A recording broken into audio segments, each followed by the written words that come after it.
And good morning. I am excited to start what I hope will be a series of conversations with people who I think are really inspiring toward my view of where healthcare needs to go.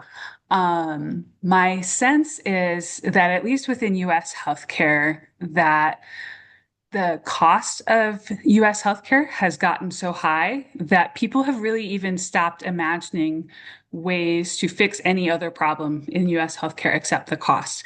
And so that's really one of my goals is to start reimagining, revisioning what healthcare could be that, and my vision for it is really about living with harmony within our physiology, within the ecosystem.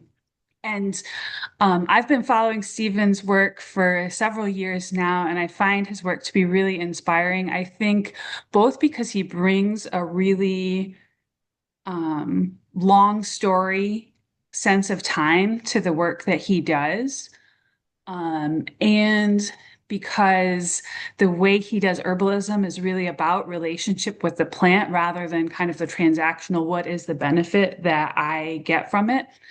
And Stephen just wrote and released a really cool new book called Gnosis, um, that is about a lot of different things, but it's about kind of the spells and the powers that our words have. It's about the sacred agreements that humans have entered into um, to uh, with the divine as far as fire and agriculture and things like that, and how we stay in right relationship and honor those agreements, and a lot more. But I think that he and his family really have a lot to say about um, how our health and our healthcare system and our own individual interactions with wellness can be different from kind of this more industrial form of healthcare that we are sort of pushed into now. Um, and so, welcome, Stephen. Thank you so much for taking the time to join me here in conversation.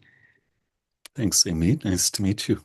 Yeah, and so a lot of what we'll talk about is kind of related to gnosis, but some of it is more about kind of how you practically apply these principles that you have learned and received in daily life. And so just to make sure everyone's kind of on the same page, I would love if you would kind of talk about like what are these sacred agreements that people have entered into, um, and like what that means, what that gained for us, and what we lose in those agreements. Okay. Well, yeah, I mean, it's a kind of a funny book because it's quite a thin volume, but it covers pretty much everything in terms of our culture from the very beginning to kind of political correctness. And the very beginning, this first, what I call, you can say agreements. I kind of like the evocation of marriages Mm-hmm. with these different elemental beings and living beings and unseen beings and all these ones. And so I, I kind of start by, yeah, kind of laying out a big picture, which is to say that humans have been around like more or less in our shape, our form, for 500,000 years, roughly. And then to even broaden it out more, there was a whole bunch of different kinds of humans, right? And so, like, we know about Neanderthal, we've got little glimpses of other peoples, but chances are there was actually dozens of different kinds of humans. And I don't know if you've noticed this part, and it just blows your mind in the book because they're called a chopper or a kind of a Swiss Army knife thing. And they found an example of it that was 3.3 million years old. Oh, wow. So this is considerably older than what we can even imagine our species having been around for, which is about 500,000 years. So that means that for like that length of time, there's been intelligent sapiens like humans, tool makers, like culture makers and stuff. 3.3 million years, you know? And so this idea that we're like the original and the top of the heap and all this stuff is just so incredibly diluted. We're just like the last left in terms of this all our cousins who have been lost, you know?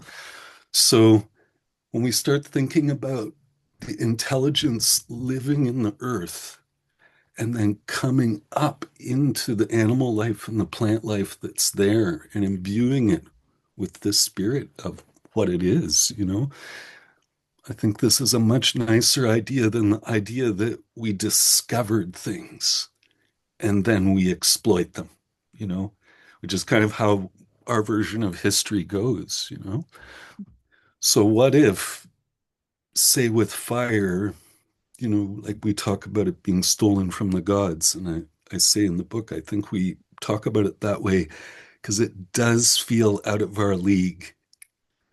Like this elemental being is really like, whoa, the fact that we can deal with it at all is so miraculous. And then you start to look at every aspect of our culture and how it was born from that relationship with fire.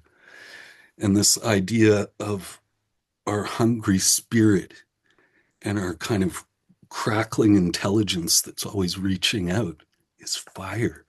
That came from fire, from merging with fire. Before that, we were more pastoral in the sense of we just accepted everything, like chimps and you know other primates do now.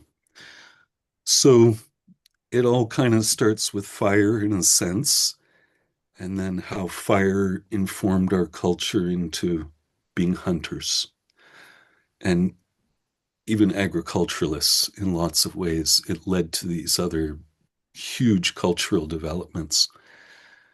And then I really kind of follow it right up from, you know, like how we became vertical beings was through our marriage with the trees, with the staff, with a stick.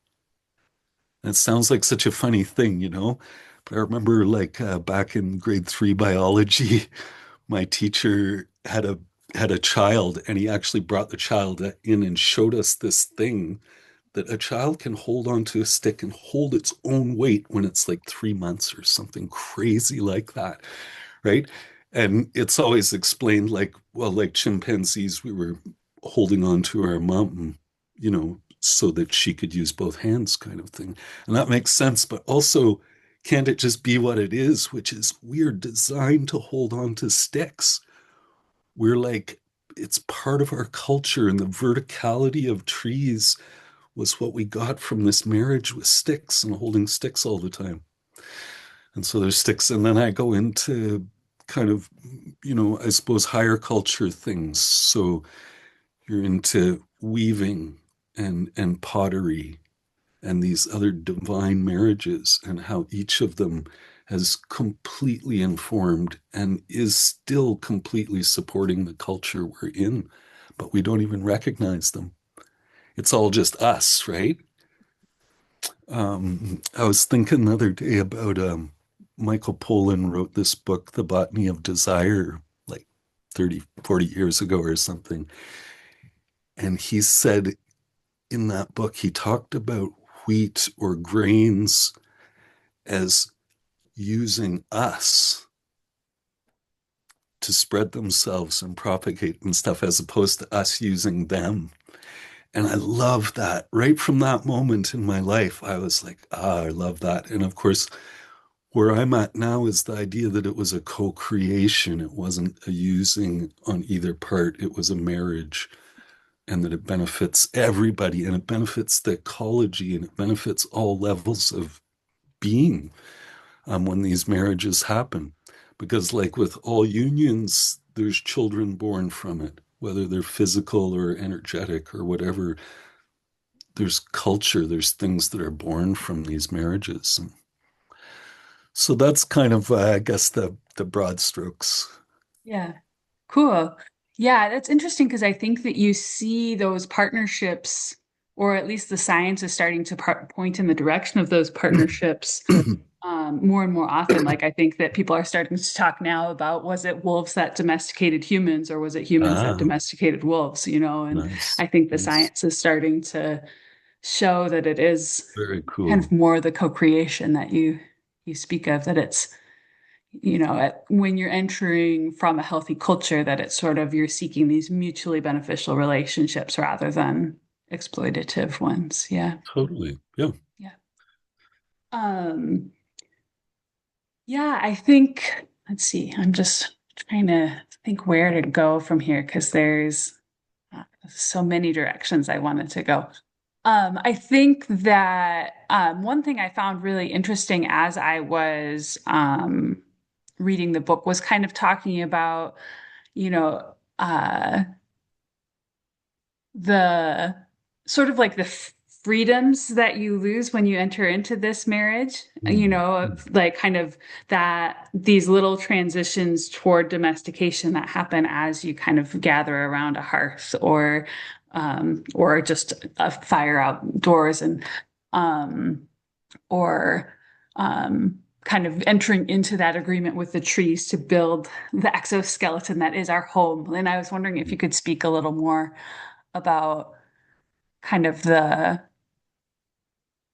the sacrifices that have to be made to enter Mm. into these marriages too. Yeah. Yeah. And maybe just as a kind of another piece of that is what happens when we forget that we're married Yeah. and that we ignore the agreements, because I feel like that's when the real big price kind of comes back on us. And I kind of try to illustrate that in the book in a few different ways. But one of the things I talk about is the chair.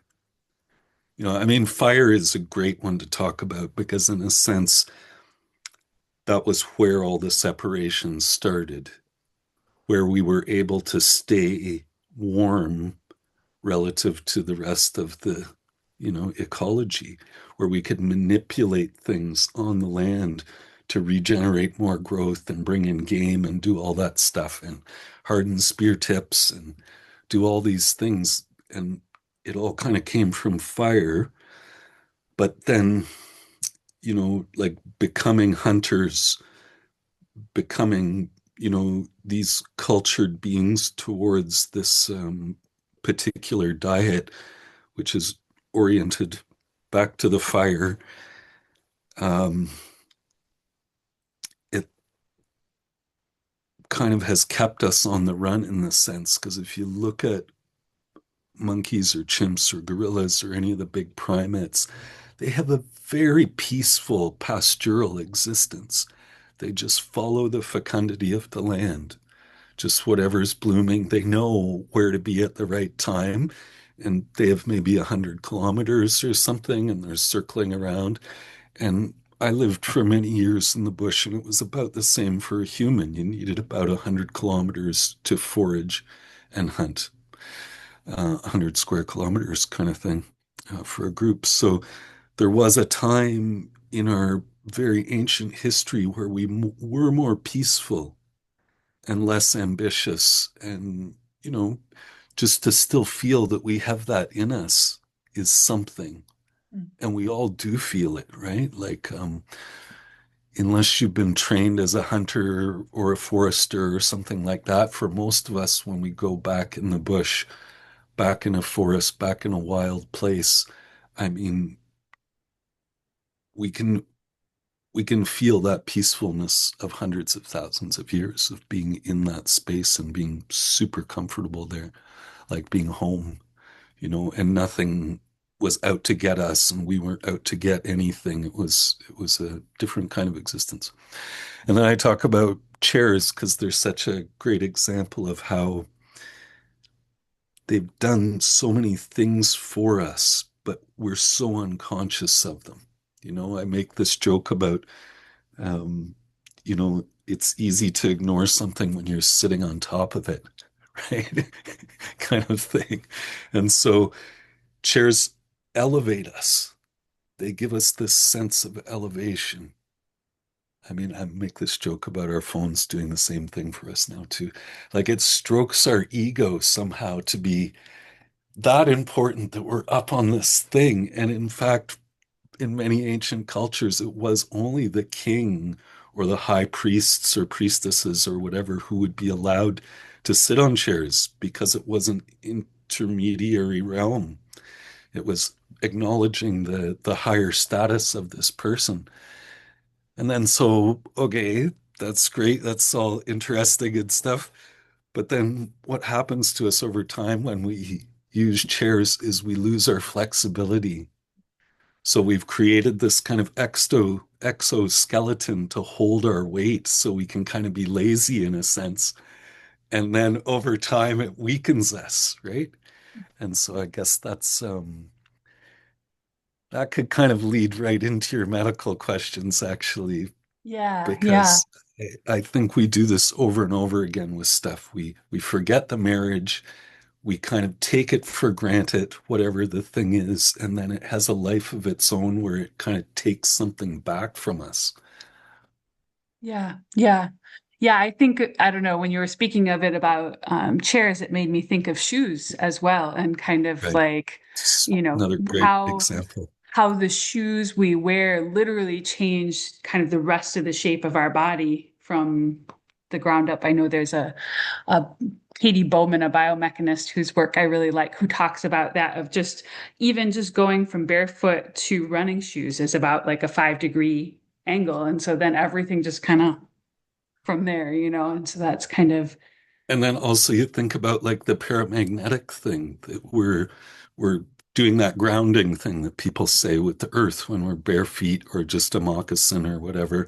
You're connected electromagnetically. As soon as you have the sneaker, you have that rubber insulative thing. So on both those counts, very significant difference, right? And you pay yeah, for it, yeah, for that comfort, for that ease. yeah. Yeah, a friend and I were just talking yesterday about that difference between discomfort and suffering, and like Mhm. how we spend so much time kind of avoiding so many relatively minor discomforts that then, like, if we just engaged with those, would help us avoid a lot of downstream suffering. So, So, so true, eh? So true.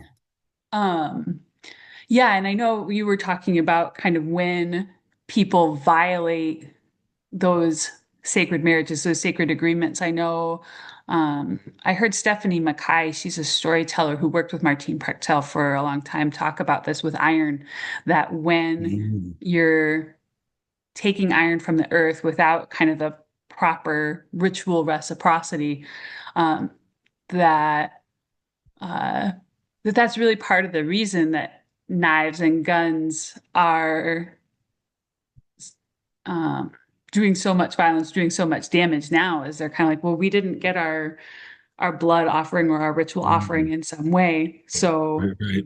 now we take it. Um, which is such an interesting, for me as someone that was raised in mainstream white North American culture, it was like just kind of this mind-blowing concept to really wrap your head around iron kind of having active agency in that way. It was, yeah, it was pretty cool to, I don't know about cool because of the violence of what happens, but Yeah, it's an important thing to kind of wrestle peace, with. for Yeah. sure, for sure. I had a friend who had worked a lot with Joanna Macy, and she was she had become a nuclear guardian, so working with those atomic isotopes that are being exploited for the exact same thing as the blade thing, so that they won't come back at us in this other way and stuff. So it's like every aspect of our culture, you have to be thinking about that, where we've taken in a big way and are using in a big way, eh? Yeah. It's going to be a big price. Yeah. And yeah. Yeah. I feel like I have two daughters, they're 9 and 6, and my 9-year-old, I don't know, we were just talking about this just the other day of, yeah, like kind of like that. that kids just sort of inherently understand like these limits that we have to live within and like, really get frustrated by the adults are kind of really, I think, progressively trying to push toward continuing to live with progressively fewer limits, as we Yeah. go farther Right. into this AI environmentally destructive kind of realm. But Yeah. Yeah. And I think along the same lines, it's like kids are natural animists, Mhm. right? Like Yeah, when they're little, they know the power of things. They can feel the life of things. It's what terrifies them so much. And then they're trained out of it. Through their schooling, they're learnt to objectify reality. And this is where it all starts, right? Is because then you can exploit things when you start to objectify them, when you see them as completely separate from yourself as objects, then there's no consequence to you doing whatever you want. You know, yeah. it entitles us right away. Whereas imagine if kids were, and I know you're homeschooling and we homeschooled, Yeah, we're not but homeschooling yet, but oh, okay, we're okay. we're Megan had so said we something just about that, but actually found out that they're closing our elementary school, so that's definitely one of our big considerations is kind of moving toward homeschooling. So, yeah, to be well, and determined, but we're leaning in that yeah. direction. Anyways, it really happens so easily when kids are in a peer group. There's a collective thing, there's an authority, and they kind of lay out like this is reality. This is what this is, this is what this is. Not like, what do you think it is? What kind of feelings are you getting from this thing? And like letting people kind of come to their own or to the object's reality, to what we're calling it, to the subject's reality, I should say, and that if we kind of recognize the subjectivity of everything, right from the start, like, sure, we have Einstein's relativity theory, and we all recognize that, oh, yeah, okay, subjectivity, and we know with higher physics and stuff, it starts to actually play a part. Our perception creates the reality and all this kind of stuff. But in our day-to-day life, I don't think it's there at all. I don't think we recognize that everything is just an extension of us, you know? And when things are going wrong externally, it's not something external. There's an internal imbalance always that's part of the manifestation of the external conflict. Yeah, my daughter and I were actually just talking about that of kind of uh the this is what this means or this is what this is of schools kind of in the context of story. Oh, yeah. Um Oh, and that's a great so way of, yeah. Because and stories, so in fact, are so broad and so many interpretations. But yeah. yeah, you can Yeah, get so we were locked talking into. about specifically within the context of the story of Sleeping Beauty. Okay. And I always hated this story. Like it just always felt like just a bunch of patriarchal mush. Like, why does she have to wait to be rescued by the prince? And like, I was just mad about it. But last spring, I took this really wonderful class, and it was so interesting because as we kind of like peeled um, the colonial imperial layers off of it, like you start to find like, oh, this story means almost the exact opposite of what I Ah, thought it meant, what I had been right. taught that it meant. Nice. Uh, Nice. and so it's really, that really, as you peel those off, you come to this is a story that's about living within natural limits, that's about Mm, growth and initiation into adulthood, natural cycles, like all these things. It's like almost the opposite of patriarchal mush. right. And Right. so so I was kind of talking to her about that. And then she was Mhm. like, oh, I want to know more about that for more fairy tales. And I was like, shoot, I haven't gotten to do a deep dive on those. So now I'm kind of like, ooh, I want to, but it's like kind of you need sort of a skilled mentor now to be able to do that after all these years of this is what this means. That Um, is true. Eh? so yeah. And there is amazing stuff out there. I mean, I think of Robert Bly. and Iron John and Robert Bly and Marion Woodman also did The Maiden King, Mm. which actually is a whole myth and has a lot of Baba Yaga stuff in it. And I think it's Russian. Yeah. So, yeah, very interesting. Yeah. Yeah. Yeah. That's in the, yeah, that even that phrase Maiden King is really Yeah, evocative as I far know. as That's why it like, always takes my brain a second to even grab onto.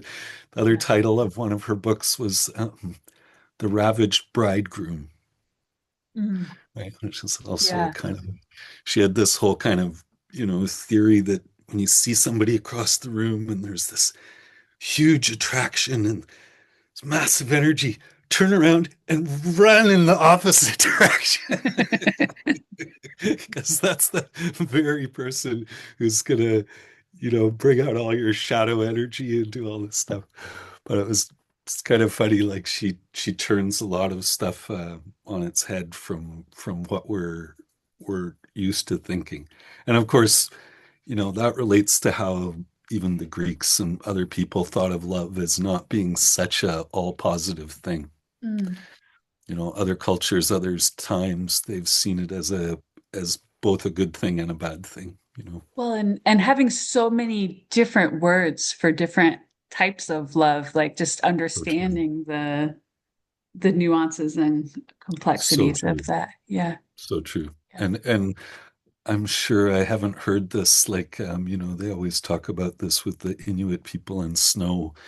There's 40 words for snow or whatever, but perhaps there's a culture that has 40 words for love, 40 different words. And I find our language incredibly lacking for both the spiritual and the emotional realm, which are Mm. very much linked. And, you're having to, like I say in my book, kind of be like a gymnast or a troubadour, like twisting things around to try to squeeze meaning out of the English, the right Mhm. meaning. Because it's challenging because it's right in the language. The tenses, the objectification, all that stuff we have to work with. Very challenging. Yeah. Yeah. Yeah, that's another thing that Martine Prechtel talks about is like, that you may or may not be able to learn an indigenous language, but that you can try to speak English indigenously, like try to Ah, that's make it, interesting. Yeah. make it more beautiful. Nice. I haven't heard him say that, but it's obviously what he does. And yeah, Yeah. that's nice. Yeah. And I think that, this might be a wonderful place then to kind of transition to talking about spells and Hmm, what we create with our words. for sure. Yeah. And I mean, it's one of the things I kind of say in the book is like every thought we have, every action we take is so much more connected to other things than we realize. And if we start to really open ourselves up to that connection, we realize that with a lot of things, we're exercising, I don't want to say the will, but we're manifesting other energies through our actions and our thoughts, which is to say, they're not actually our own. Mm, And, this kind of is both a relief in some ways because some of our thoughts maybe we not so proud of, you know, and to realize that there's other energies at large that we're connected to that are being fed by those thoughts. And so all of our thoughts, all of the words we use, the phrases, the way we turn them, our perception and our actions are creating the future. Literally, they're seeding, they're manifesting what's going to happen next. mm, And really, that's the kind of idea of a spell is that something pretty small in terms of, say, just the way a couple words are put together is enough to kind of create a whole armature that has to be followed. mm, And we've already talked about that in a sense with the objectivity. Once you start to see things that way, then it creates this whole channel of perception. And it's not necessarily incorrect, it's just not balanced. Mhm. I'm I'm not saying there is ultimately an objective reality because I think that can be disproven too easily. But there is something akin to, say, a collective reality that gives us kind of the objective perspective. Mhm. And I'd think about this, say, like with circle teaching, which is, you have a circle of people, you put a cup on its side in the middle of the circle. Let's say none of us have ever seen a cup before. Then half the people there will just see this object from the one side. They won't know that there's this whole inside to it until the other half of the people get their say, and then those half can tell them about the outside and stuff. So that's subjective. That's as close as we get, right? Is a round circle of subjective kind of gives us some kind of sense of objective, I think. But generally, you know, let's also look at this other more personal relationship to things and admit the subjectivity right from the start. And, that kind of thing I think is important. Yeah, I yeah. forget. Yeah, I think that especially for people who kind of engage in creative practices, which I'm pretty new to myself, like a relatively new creative, but I think a lot of people can kind of think of at least one time where something just comes from outside of you, through you into the world that you're just like, whoa, I don't know how to do that. Where did that come Mm, from? Um, but I think also, like you were saying, that we are doing that in much more routine and mundane kind of scenarios yeah, without conscious awareness of what we that's are it. talking about. Yeah. That's it. Um, And it's like literally everything we do, you know, mhm. right from when we open our eyes, right? We're forming our day, forming our reality and how you see it and stuff. Yeah. It's And kind of just so overwhelming many, if you think about it too hard. it is, I know, but I mean, the nice thing is that there's a pole to head for, which is something more natural always, right? And you can exemplify indigenous people's practices or traditional people's practices as something that represents part of a continuum of tens, if not hundreds of thousands of years. And so, this idea of, say, like getting up when it gets light out and like going to bed when it gets dark, like just to bracket our day and just to say, like, okay, just even those two things.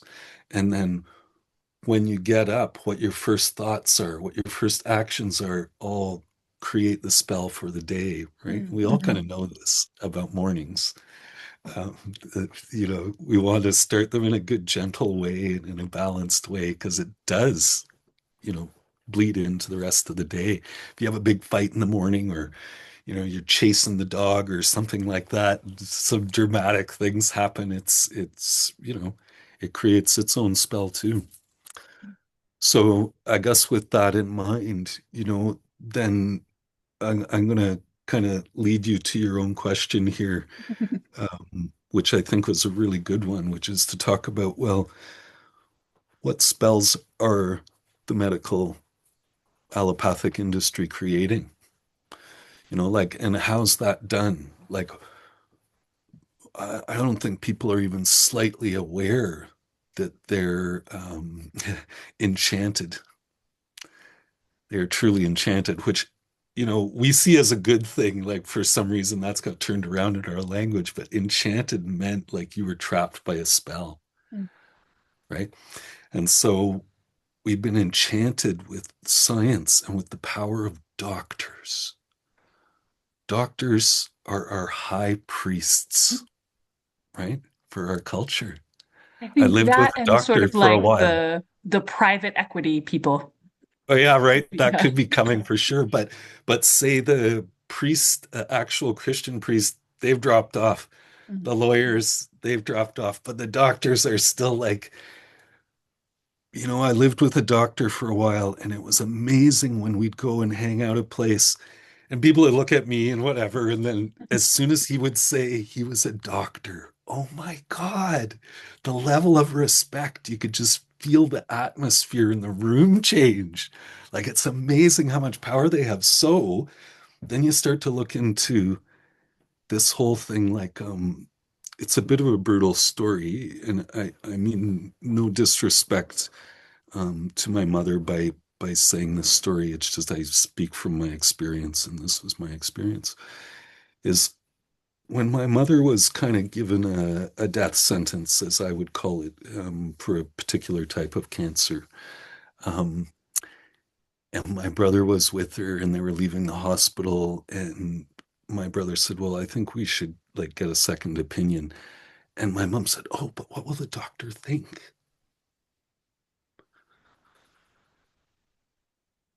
Okay, so I don't think I have to explain that, right? Like that's the power. And then the other thing is, I know statistically people die on time. Mm. And it's not that the doctor's so good at guessing when it's going to happen. That might be a bit of it, but it's the power of them saying it. People are like, okay, 6 months to live. And they have so much trust and they hold the doctor in such high regard that that spell of whatever they say is cast. And unless you're like, I'm gonna live, and you fuck you kind of thing, that's the only way you can kind of break that is to actively kind of go against it. And I guess I've done that with a lot of our cultural spells for most of my life, which is why I'm kind of a marginal person, you know. Yeah, as you say that about kind of the time span given, um, kind of being sort of like a prophecy, right? It really makes me wonder about the times, like I tend to be someone working in the ER that both I don't necessarily Mm, have enough information to be able to give you that prophecy, but also like I don't actually know, and I don't like to say things that I don't actually know. yeah, But a lot of times there's so much resistance to that. They like some people really want that spell. They really want to definitely. know what they're going to be playing out. And so it's interesting to think about the give and take of Mm, that relationship. how that works, yeah. Because it is true. I mean, in general, we're really horrible at being patient and just accepting what comes and being with it, right? I Yeah. mean, our whole extreme push against death and lack of acceptance of this very natural process is just so evident, eh? Like, yeah. Yeah.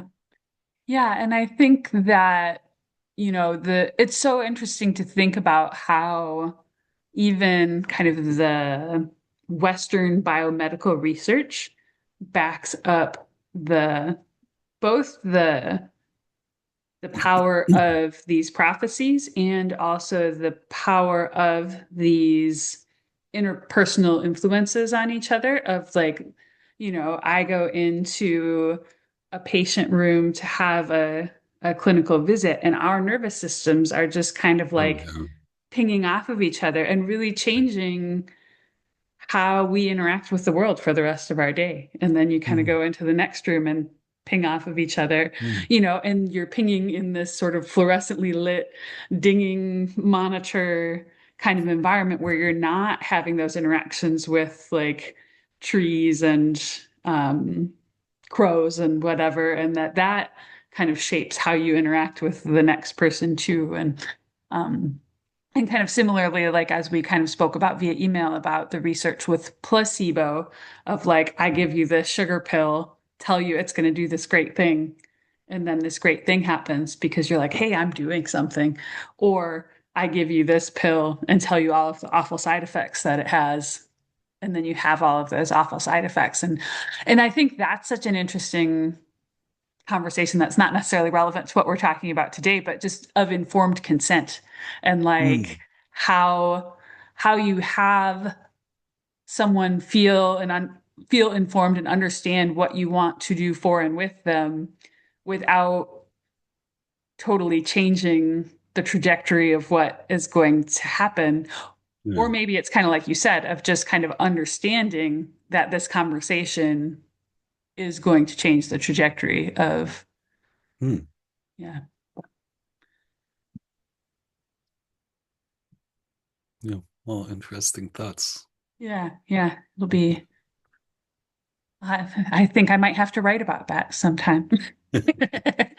Um, And so I'm going to backtrack a little bit to what we were Yeah. talking about before about the sacred marriages, because I think that this starts to get into more of those application type questions of how do we how do we live differently after we remember that these marriages exist? And so I'm kind of wondering, Yeah. like, what's required of us as humans to kind of either maintain our side of the, maintain our side of the bargain from the beginning, or to go back and repair what has been damaged. Yeah. Well,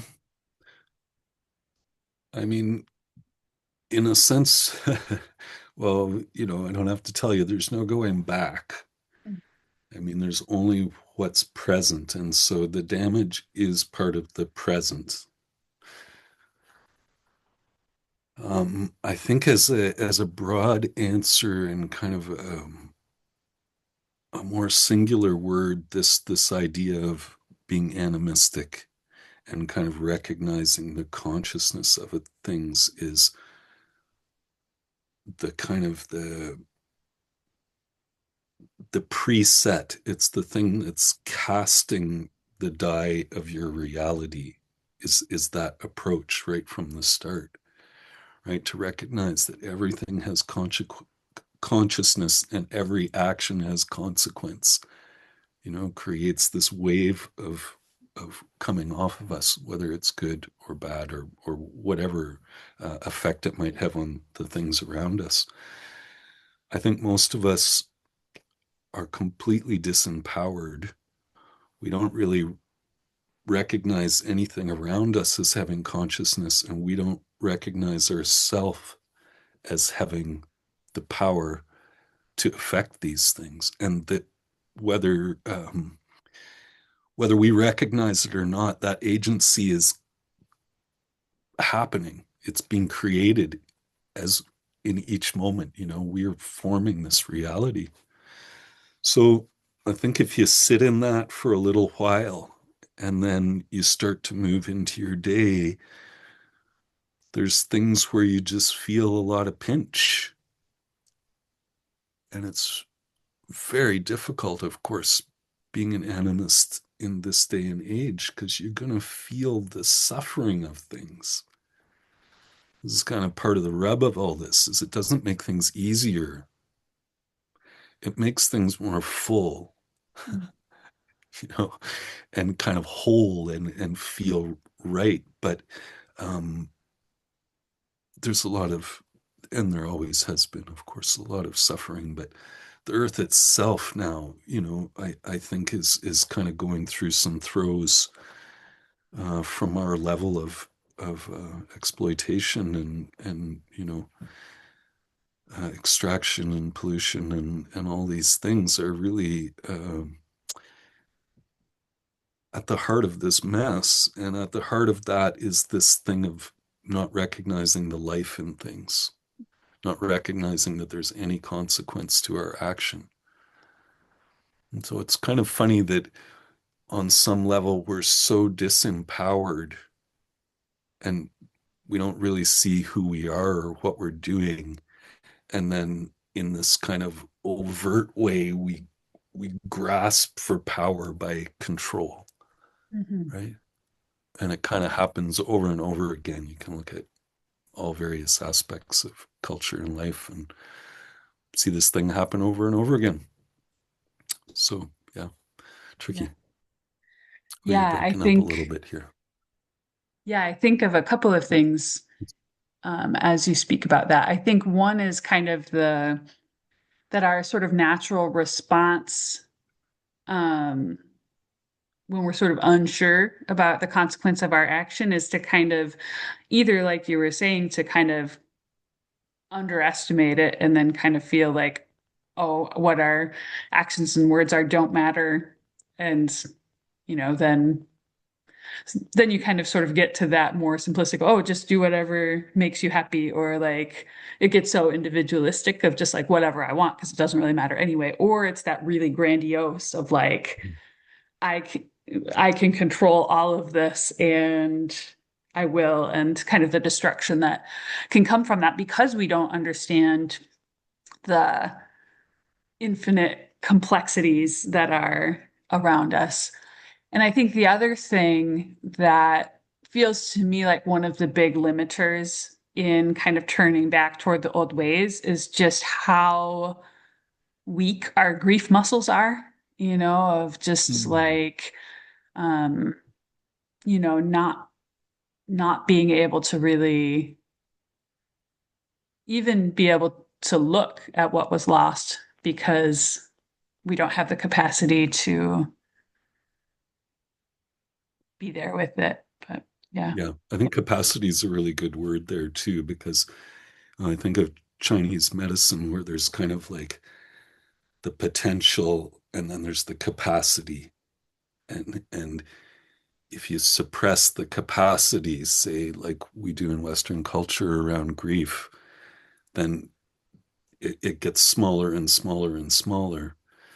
And something happens like somebody's dying or something happens and people can't even cry. Mm.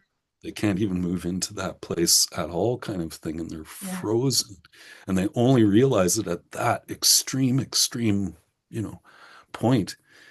And but really, it's this constant shutting down that we do. I feel, just to cope. Mm.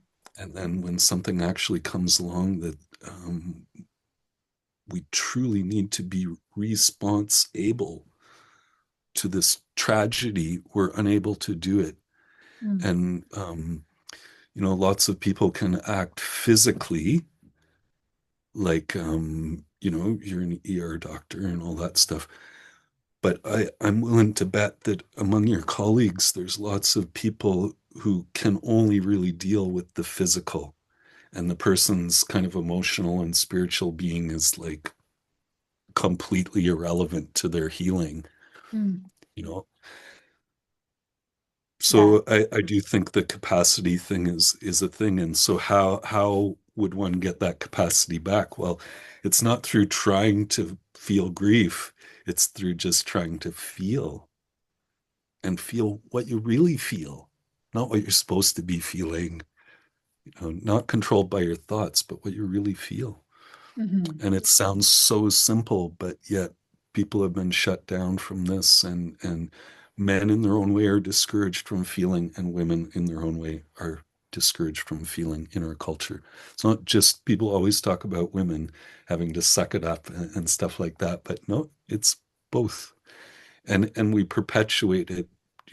Mothers teach their sons, so a lot of stuff that men are habituated to came from women, Hmm. and so we can't just put it on one sex or the other. There's this constant exchange going on. And Yeah. you probably read this quote because I say it all the time, but Art Solomon said this thing to me that women have to pick up their medicine first in our culture. That's where it has to start, even though you would go, no, it's the men that are all fucked up. They need to change. But it's like, no, that comes way later. First, the women have to be healed and pick up their medicine. And then only then will men be able to even know what they are. We don't even know what we are now, you Yeah. know? So we have so far to go. I think the women, kind of started in the 80s, 90s, moving towards, through feminism and things like that, realizing who they are, and I think in lots of ways for where our culture's at, it's amazing the wave of empowerment of women. And then, of course, there's the counter wave, right? That's you're in the States, so there's the whole Roe versus Wade stuff and all that fucking madness. That's definitely a reaction, I feel, to the empowerment of women. Yeah. Well, and I think feminism is really interesting in that way. I think that for a long time, feminism, it felt like some of the older versions were really about, hey, we just need to grab our hold of this power that is Mhm. kind of the power that the men hold. And Right. then kind of Like following equality. that did come in sort of the like, wait, we can be powerful in these more feminine ways of being powerful. Like that seems like it's kind of a, not in everyone being into that sort of thing, but No, more kind of like that range of sort of acceptable femininity just has expanded a lot over the last 40, 50, 60 years or so. So yeah. hugely. Because again, I think the kind of more plural collective approach to life, to everything that women have, isn't really part of our culture, and it's starting to be like, and I feel like that is, come from women. It's come from feminism. It's come from semiotics and all those things, are good Yeah. tools. I heard Pat McCabe once talk about, um, so I think the way she put it was like that women are the river and men are the banks of the river. And, Mm. that's kind of like this kind of holding or protective kind of, yeah, it was a cool, Nice. um, a cool image and a cool concept. And it's almost like hard for me to like fully wrap my mind around it from kind of where I come from. But yeah. Yeah. And I don't think it has to be that way, with a lot of these very powerful metaphors, like say the sun being masculine and the moon being feminine. And then you find out for other cultures it's actually the other way around and stuff. Uh, And so I would say the same thing, that in lots of ways I feel like men are the providers, that we create the flow, and that women are the deciders. And I think this is true biologically too. Like apparently, even in vitro, it's the masculine genes that are doing all the feeding, and it's the feminine genes that are saying, okay, okay, okay, the head's going to get too big. Okay, okay, and slowing it down. Like it starts right from the start. So, anyways, just to say, um, and again, this is a very fraught topic these days, but I think this metaphor of the masculine and feminine energies, or yin and yang, is maybe, again, I'm troubled by borrowing from other cultures when we have to do that, but masculine and feminine is so loaded. And with this whole non-binary kind of movement, people are so troubled by it. But I always say you have to realize that this is a binary plane that we live in. And so these principles, whether you're adhering certain qualities to them or not, I think is entirely debatable. But the principle that these two things are like a zipper creating our reality, making it into one piece, is undeniable. And that whether you're a non binary couple or whatever, when I watch you, I see masculine and feminine traits. And so you might say you're a third thing or something other, but I feel like you're just in between the two. And not wanting to adhere to masculine or feminine roles that we've been presented with in our culture is completely understandable. I mean, in lots of ways, had there been a choice, I wouldn't want to be a man.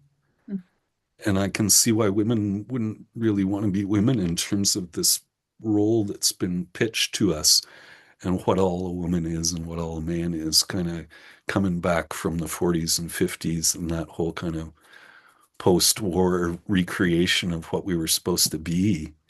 That model's horrendous, right? And nobody wants that. Nobody wants to be a man or a woman from that time, right?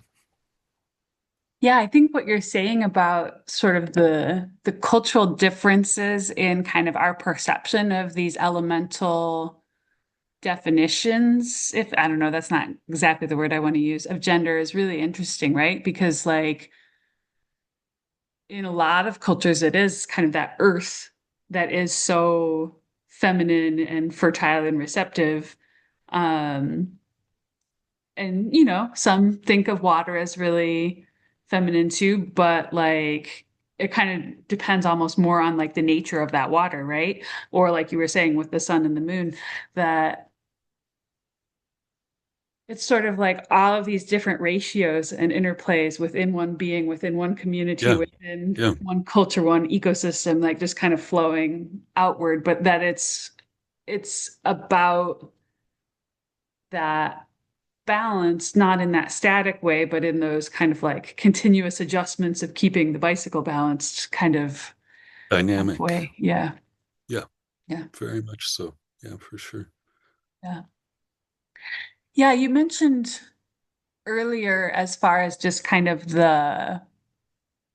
I'm trying to think of how you put it, but um, the kind of being able to stay with things, like kind of the continued attention to our impact or our continued ability to be with grief or things along those lines. And I've heard people speak about, you know, in indigenous cultures, how, you know, everything is ritual, everything is story, how it's all, and I heard it and I immediately felt the truth of it and immediately felt my longing for it. And then as I try to do it, I'm like, oh, like I don't have that capacity to Hmm. sustain this.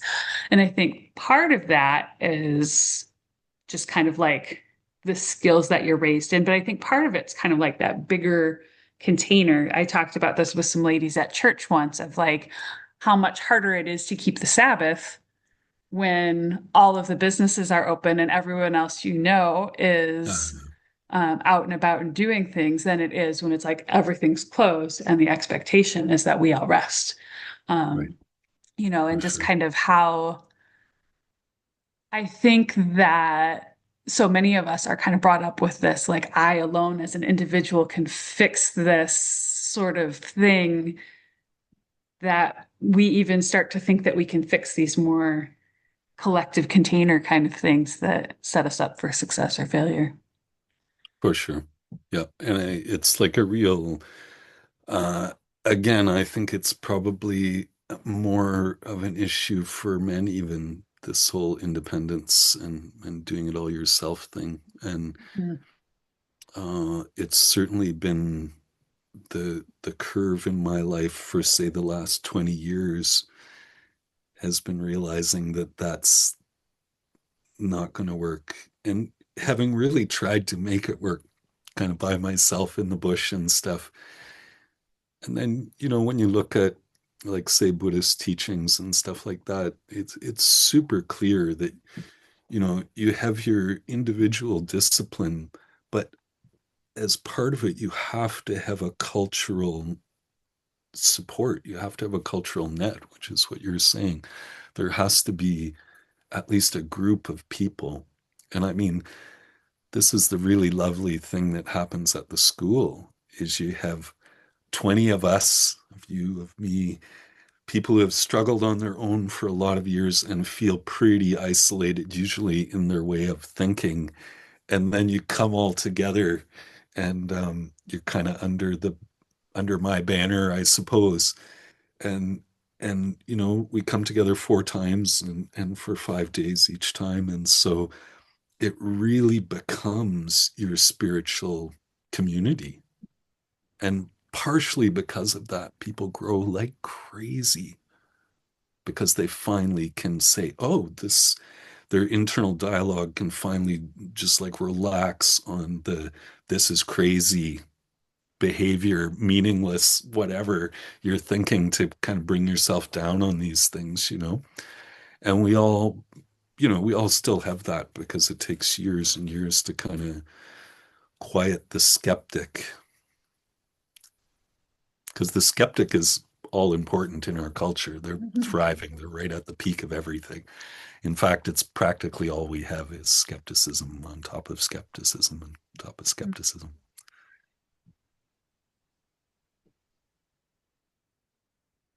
Yeah, I think that that's definitely been uh I think that in chemical reactions how they talk about like the activation energy that you Mhm. have to get to before things can happen. And like I think skepticism, having been kind of raised and educated in um, hyper rationalist medical education and things like that, that like it really was motherhood that like kind of like Mm. got me past that enough to be like more open to like these other ways of seeing and knowing and like um I do some kind of like ancestral connection practices and things like that. And I was telling my mom about them, and she's like, "But how do you know that they're real?" And then I'm like, "Well, I can't prove that to you." Um, Mhm. but I, and it's interesting because it's like, I wonder how much I gravitate toward it then because it's like, oh, well, I find it helpful to me versus like, hey, this is true on like another level of truth. But yeah. I think over time, though, it becomes pretty clear with the ancestral work that they are players Hmm. in what's going on and orchestrating much of what happens. But initially, I can see the doubtfulness of it. Um, yeah, it's an interesting thing.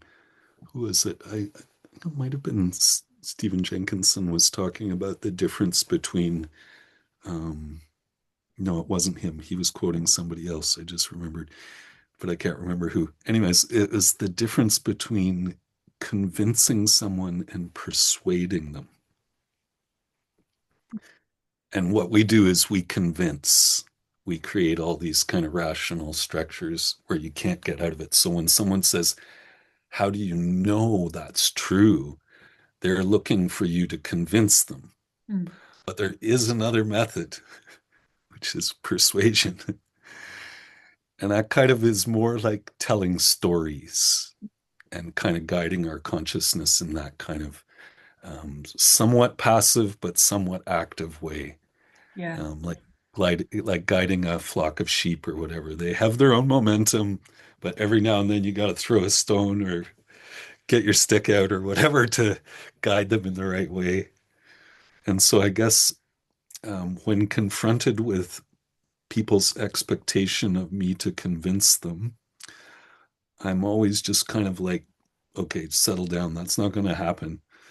And then I start talking and then I persuade them instead. Yeah. Yeah. Yeah, it's true. I think that, I don't know, I have a few just little small stories of like things that I couldn't have known that Mm. that I know now that like um but that the people who did know that information at least are persuaded by because they're like, well, but Yeah. Oh boy, yeah.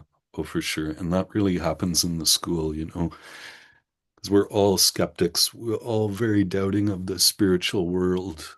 And enough things happen over the course of those weeks that persuaded or convinced, one way or a little bit of both. Because I guess I do a little bit of both. I mean, some people don't like that I will take from whatever I need to take from, including science, to make my point. I have no qualms about taking from anything, religion, science. I don't necessarily have to believe wholeheartedly in the thing, but I believe in this aspect that they nailed a truth here, and they showed it somehow or talked about it. And that's all we got to go with, right? Like, I don't know anything myself. I mean, very little. It has to come to you from somewhere else. Mhm.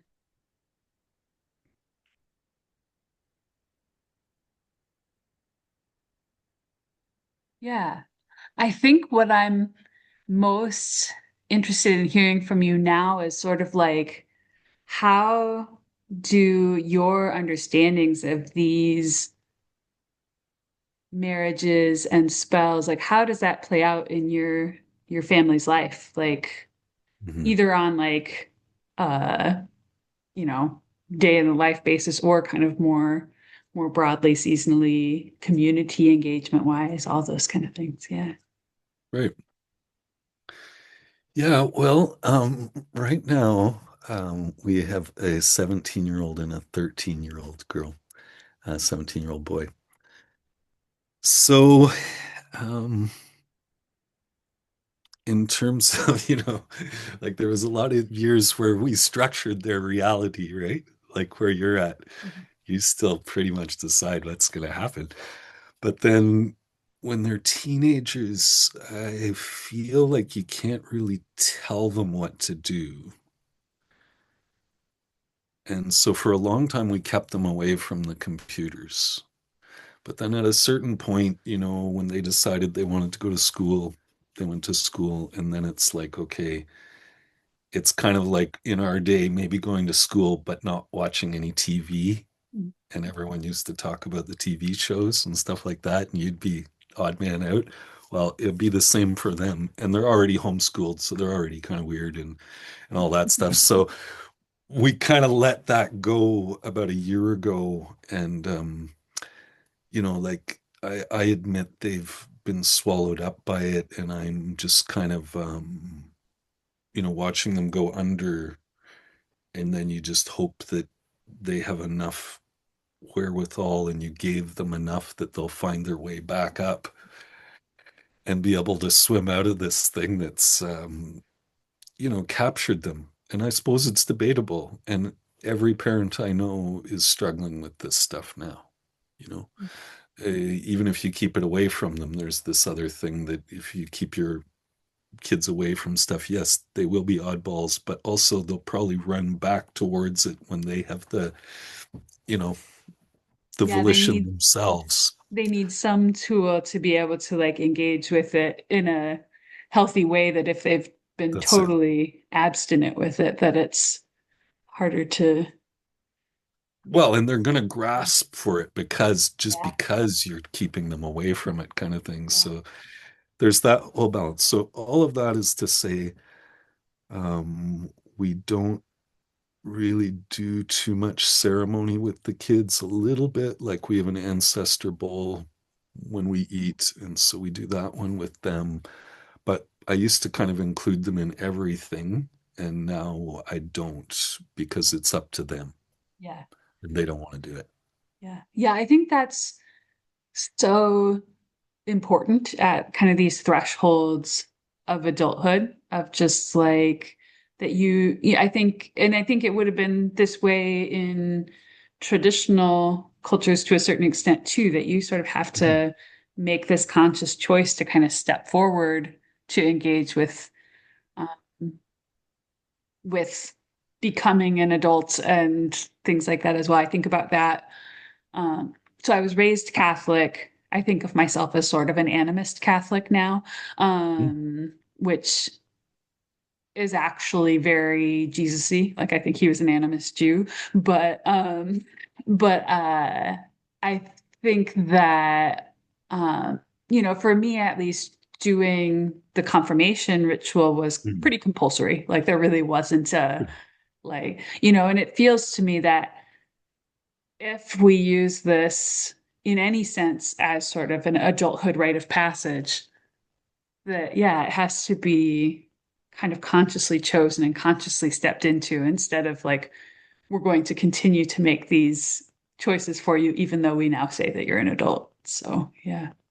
That's true. I have one Christian friend who didn't baptize any of her kids because she thought, no, they have to come to it on their own. Mhm. I'm not going to do that. And I thought I had a lot of respect for that. Yeah, I think.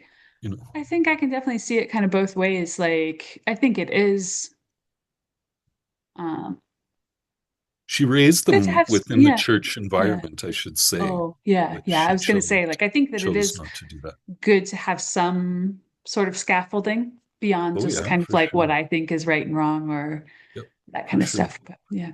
I think I mean the two things, the last thing you were talking about giving birth and that bringing you into this other consciousness too, I think of, and the thing you just said is that that was the real initiation Mm-hmm. for you, and it is for most women, Yeah. and I think like I think of this book that I read many, many years ago, Papago Woman, and it was a woman anthropologist talking to women about spirituality, and it was one of the first of its kind. I think it was in the 60s or something. And she said, how come it seems like the women don't have as many rituals as the men? And the woman just laughs, right? And she's just like, well, our rituals are kind of built in. Like when we Yeah. start bleeding, this is a monthly ritual that connects us with the mother, that connects us with the waters, and that connects us. And then, when we have children, this moves us into this other place, ritualized place, and then feeding them and raising them and all that. And then when we suddenly, have passed from our fertile time into the crone, they're all very physical for women. They're real. Hmm. Whereas with men, we don't really have that stuff. Like, in fact, we do have it, but like andropause is like, nobody's even really heard of it, right? But it's a real thing. Men go through it, they just don't know what the fuck's happening.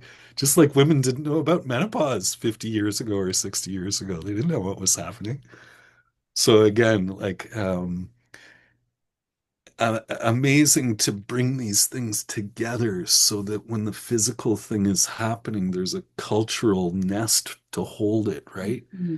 And to really make it into something that's and again you've read Martyn, so like he's really really spelled it out, some of the male rituals that were necessary to come into that place where you're living from your heart, that you've transcended some child part of yourself and connected with reality in a way that isn't so selfish, Hmm. right?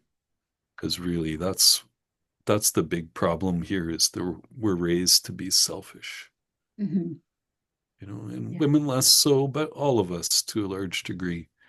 Um, I've told this story before too, but when I worked in Quixote in Guatemala with these Mayan people, and I mean, the really funny part was I was supposed to be creating like an entrepreneurial initiative for kind of earth-based products or whatever. And after many weeks of kind of talking to them and having meetings and negotiating, I was like, oh my God, like these people truly don't think for themselves. And it's the thing that we've faulted them for historically and called them stupid and unambitious and all that stuff that we've called First Nations people everywhere. But it's this, they're always thinking about the family. They're always thinking about the tribe. That's what comes first, first, first. So entrepreneurialism is an impossibility for traditional people because it's all about that single person driving that thing, leading the thing, and so they would say like, hey, bueno idea, like whatever I was talking about, they'd be like, yeah, that's a great idea. And then they'd talk about it for like 2 days and it would never go anywhere because nobody was ever willing to like take it on. They Mm. look to me, they'd be like, are you gonna take it on? I'm like, no, I'm here to teach you guys to help you do this thing. It's like no, hopeless. So it actually took me about a month to figure it out that this was not going to work, in fact. And but just to say, there are other cultures that might be hard for us to imagine that don't put themselves first. Mm. And I talk a little bit about it in the book, how even in literature, the I was not present for thousands of years. There was no I. Right? As Saint Augustine is the first person to in recorded history to use the word I. And it seems so insignificant, but it's so significant, you know? And this other little piece I talk about in the book about artists never would never sign their work. Mm. Like that wasn't something that we did, but we're just so self-centered that even though we're channeling something, and then we manifest it, and it's not really us if we were willing to recognize it's not really us, but we have to sign it and have this whole kind of ego thing attached to our manifestations, which is wrong, wrong way to go.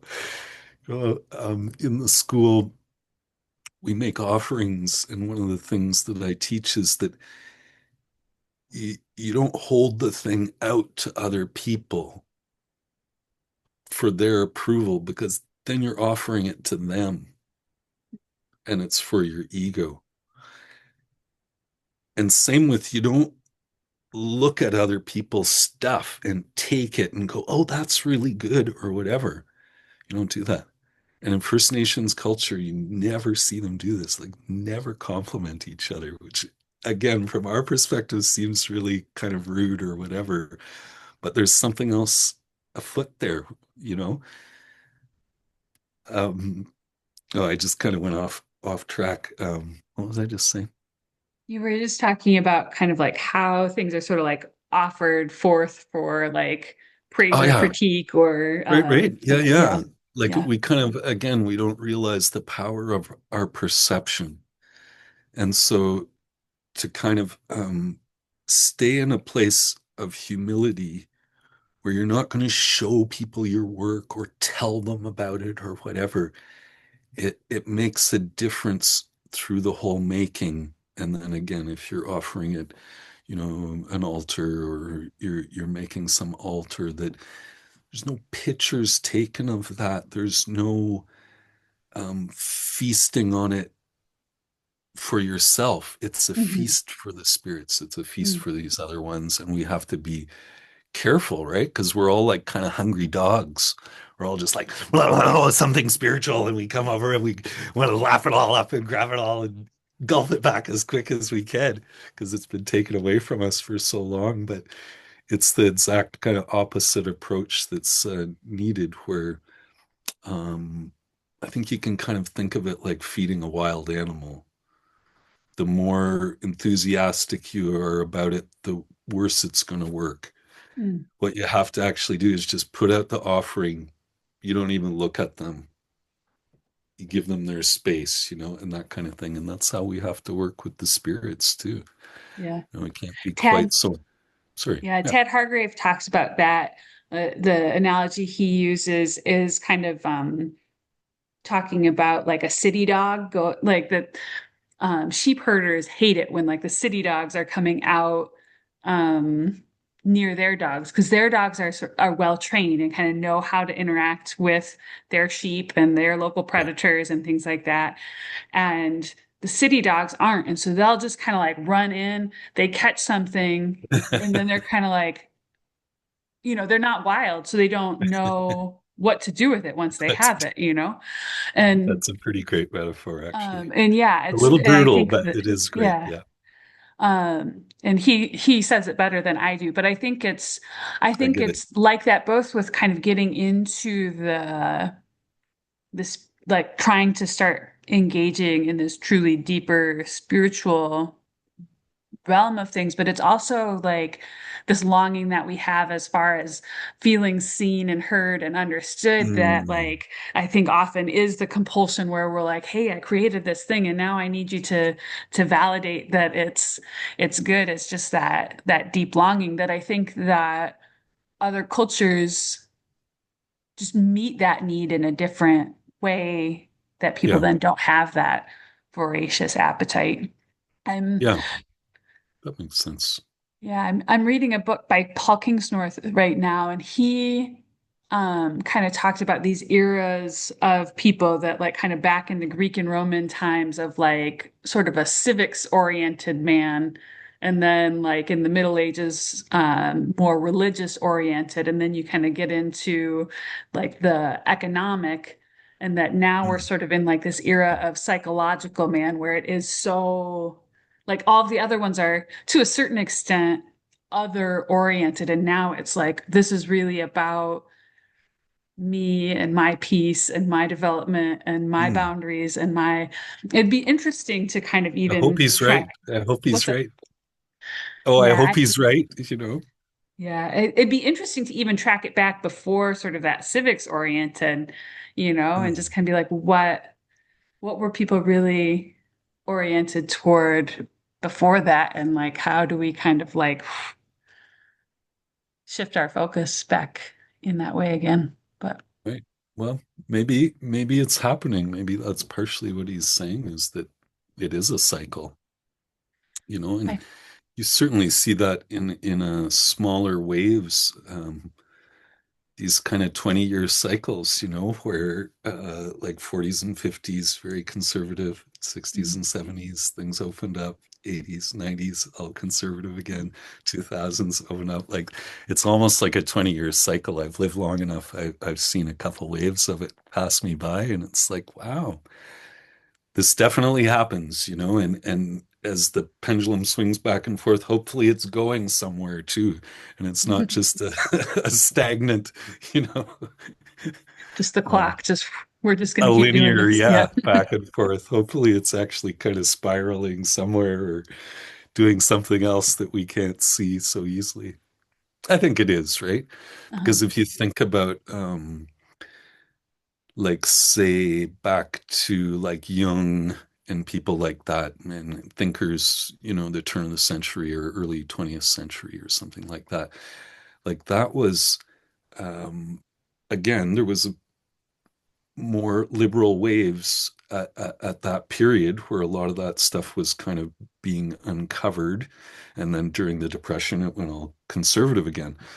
But if you think about that first wave and then like the 60s wave and then the most recent wave, I do feel like there is I don't want to say evolution necessarily, because that always kind of makes it sound like one thing's higher or further along than the other. But yeah, for lack of a better word, I guess evolution. There's something that happens, a maturation maybe of these ideas. Like I think about the back to the landers, in the 60s, and they all kind of left society, and it was like we can create our own isolated, cool reality here.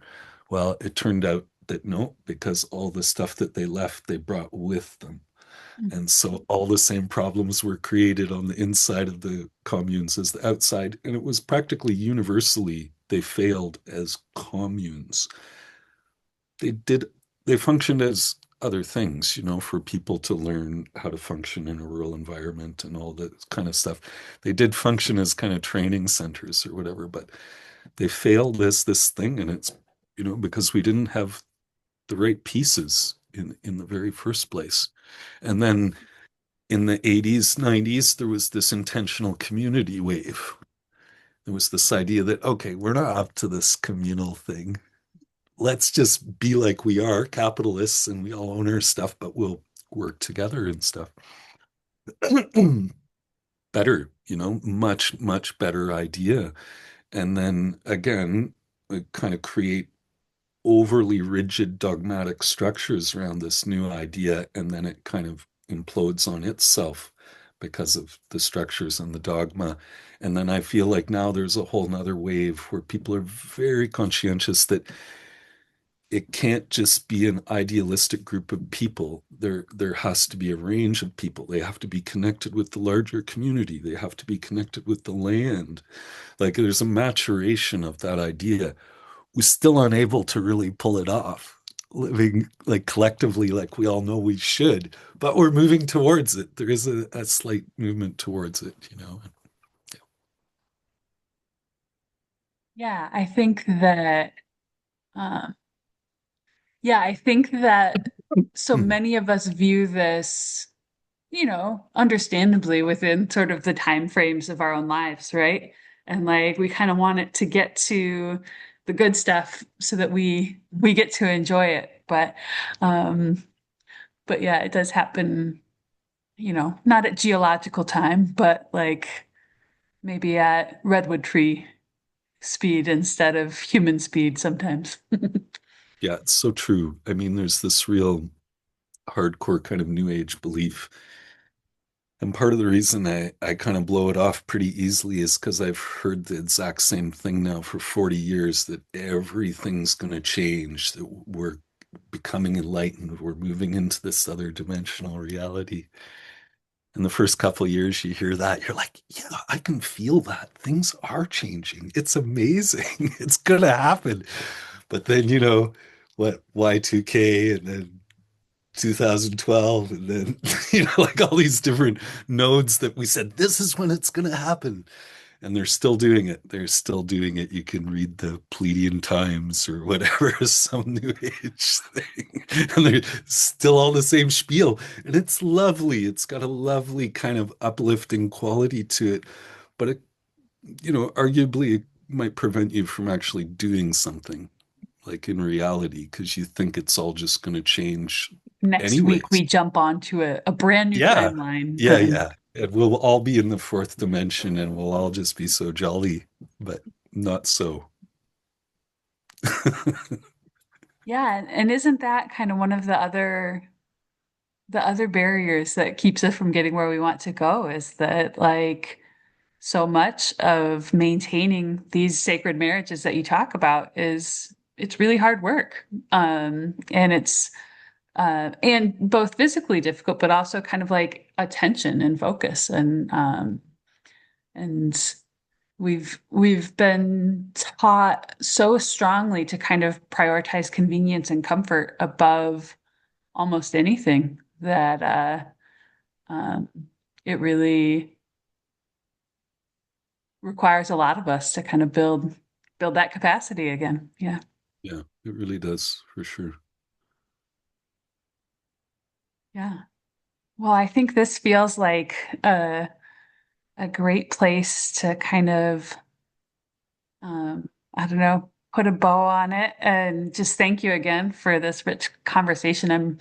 It's definitely gonna both inform kind of where my book goes, but hopefully will also really help people feel hopeful about, because I think often so many people want things to be different than they are, but are just like, oh, where do I even start? And to just have that little foothold to kind of start grabbing, like maybe someone picks up a heavy hoe next year and starts doing mound planting and thinks of it as an altar instead of as just a garden. Yeah. Yeah. Well, thanks. I mean, it's interesting to see, where these things are going to go because, again, we're both open to whatever stream, whatever direction the stream's going to take. And I think, we could probably talk 3 or 4 more times and have completely different discussions and cover completely different things without even trying, my guess is. Yeah. So maybe we'll get another chance to talk sometime. Yeah, that would be wonderful. I'll definitely once the once there's new things percolating, I might have to reach out again. Or if you guys have, I know you guys are Sure. kind of starting a podcast too. So yeah, we'll have to keep the conversation rolling because, like you said, I think Yeah. there's so many little tributaries that come Yeah, into we this didn't river. we didn't really get into medical stuff or herbalism or any of that stuff really. And that's totally fine. I think that, I think some of I the wanted subject. to. Oh, sure. Well, we could add that on. Yeah, we should add that on soon. Um, but yeah, I think that there's I lost my thread there. But yeah, there's Okay. such I mean, great after fertile these soil things, for this to yeah, to explore. Yeah. yeah. After these things, I'm always like, oh, I should have done, oh, I should have done, oh, I should have, but I've also been doing it long enough that I know that it doesn't really matter what I think was missing or was great about it. it's all being kind of orchestrated for people who hear it, and what they hear of the things that we've spoken of, is all part of this kind of magic that happens. And really, you can't control it. You can just put yourself out there, right? So that's why I never say no to like an interview talking about any of this stuff or anything, because it's like, yeah, it's all good for sure. Yeah. Coming from this realm of kind of high control, it's always nice to get those reminders of just kind of like let go, don't control it, just kind of let it flow. And kind of like you were talking about with the spells of just kind of like all of these things that kind of speak through us. So yeah. Hmm. Yeah, Okay. yeah. Well, thank you again for taking the time. And yes, I think that we should get another conversation on the books because I know that even just kind of like your description of motherwort roots and things like that were always so fascinating to me. So there's a lot more to say. Indeed. Nice. Okay. Thanks, Amy. Thank you. We'll talk soon.